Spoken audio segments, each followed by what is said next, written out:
हरी बोल, राधे राधे। तो दोस्तों, कैसे हो आप सभी लोग? उम्मीद करती हूँ आप सभी बढ़िया होंगे। हम भी एकदम मस्त हैं। तो आज आप लोगों को एक कथा सुनाती हूँ मैं। एक किसी पंडित जी हैं, उनने एक कथा भेज रखी है। उस कथा को आप लोगों को सुनाती हूँ मैं। ठीक है, ध्यान से सुनना आप लोग। तो दोस्तों, पंडित जी ने मेरे लिए कथा भेजी। उनने कहा कि बहन, आप इस कथा को अपने चैनल पे सुनाना। मैंने कहा भेज दो आप, मैं सुनाऊंगी। वो कहने लगे कि आप भी लड्डू गोपाल की बहुत अच्छी भक्त हैं। उन्हीं के परिवार की थी एक लक्ष्मी काकी थी, क्या कहती है, वो बहुत कृष्ण भक्त थी। बहुत ही मतलब पूजा पाठ में बहुत विश्वास करती थी, बहुत अच्छी पूजा पाठ भी करती थी। एक दिन वो बाहर गई, वहाँ पे उनको लड्डू गोपाल जी पेड़ के नीचे दिखे, ऐसे मिट्टी के बने हुए थे। तो वो पंडित जी यहाँ से ऐसे ले गए, पंडित जी को दे दिया। उन्होंने कहा कि लड्डू गोपाल जी छोटे से हैं, ये बाहर वहाँ से गिरे हैं।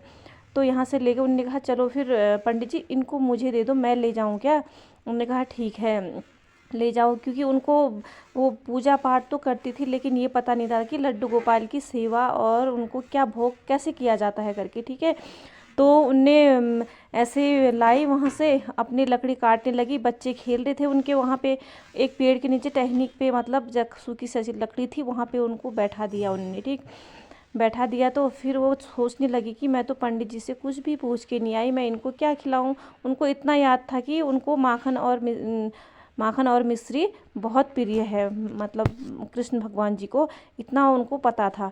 ठीक है, तो वो रोज़ माखन मिश्री का भोग उनको रोज़ लगाती।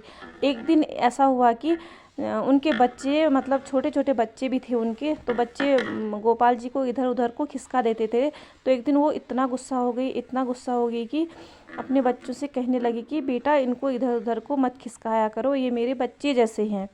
वो इतना प्रेम करने लगी कि लड्डू गोपाल जी को कुछ कहो ही मत आप। मतलब सुबह शाम वो जितना टाइम उनके कहने हो सकता था, उनको माखन और मिश्री का ही भोग लगाते थे। तो रोज़ रोज़ वो ऐसे ही लड्डू गोपाल जी के सामने बैठकर पहले उनको खिलाती माखन मिश्री, फिर उसके बाद अपने बच्चों को खिलाती, दोनों बच्चों को।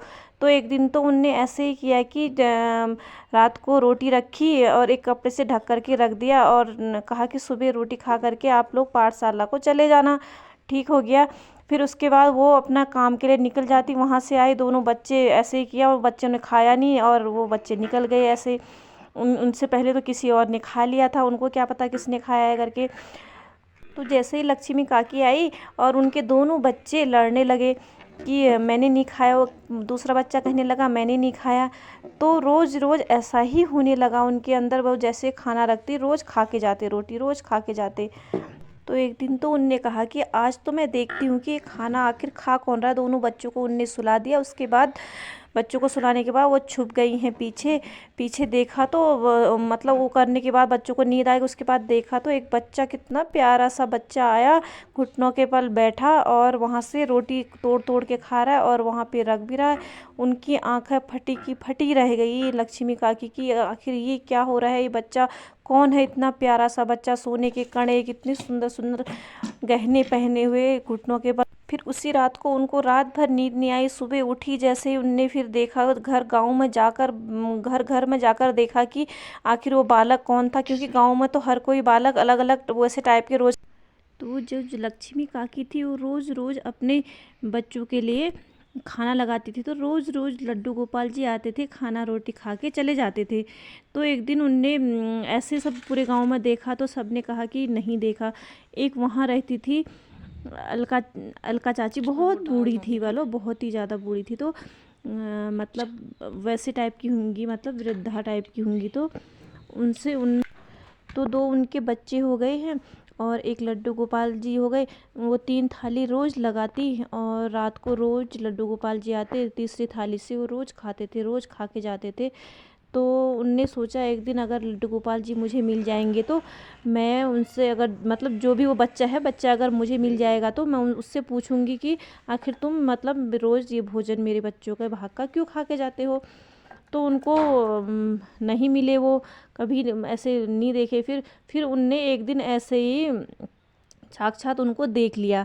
देखने के बाद उनने पूरे गांव वालों से हर जगह जगह जाके कहा कि वे लड्डू गोपाल जी हैं, ये ऐसे चमत्कार करते हैं, ये करते हैं, वो करते हैं। गांव वालों ने किसी ने उनकी मतलब सुनी नहीं कि ये सच है करके, क्योंकि कहाँ मानते हैं आजकल के लोग, ऐसा कुछ नहीं मानते हैं कि कुछ भी मतलब ऐसा चमत्कार करते होंगे करके भगवान जी, क्योंकि वो तो भगवान है, वो तो करते करते होंगे।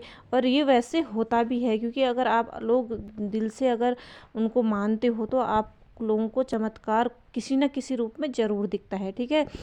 और फिर ऐसे ही एक दिन वो चले गई, संसार से ही चले गई, क्योंकि वो बूढ़ी हो गई थी। किसी गांव वालों ने किसी ने कुछ माना नहीं, तो वो चले गई और लड्डू गोपाल जी वहीं पे थे।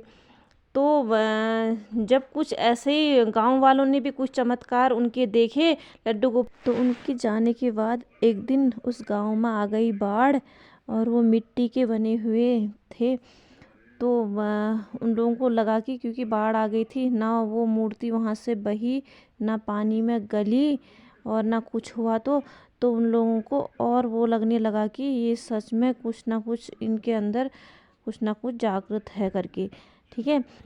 तो उन लोगों ने जो कुटिया थी लक्ष्मी काकी की, तो उस कुटिया में उन लोगों ने उस मूर्ति को जो लड्डू गोपाल जी की थी वहीं पे विराजमान अच्छे से उनका मंदिर बना दिया।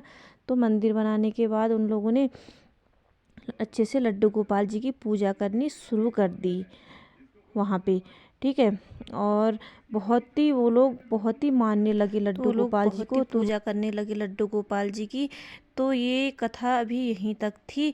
जिन्होंने मेरे को भेजी थी उनकी अपने घर की ही ये सच्ची घटना थी पंडित जी की, और उन्होंने कहा था कि अपने चैनल पे इसको सुना देना, तो मैंने सुना दी। आप लोगों को ये कथा कैसी लगी तो आप लोग लाइक और कमेंट करके ज़रूर बताएं कि दीदी ये अच्छी लगी, ये जैसी भी मतलब आप लोगों को जैसी टाइप की भी लगी आप लोग ज़रूर, या राधे राधे भी ज़रूर लिख देना आप लोग इसमें, क्योंकि ये कथा उनने सुनाने को कहा था तो उनका मान मैंने भी रखा, क्योंकि उनने मुझे, क्योंकि हमारे व्हाट्सअप नंबर है उनके पास, तो उनने दी थी दीदी सुना देना करके, वो पंडित जी हैं।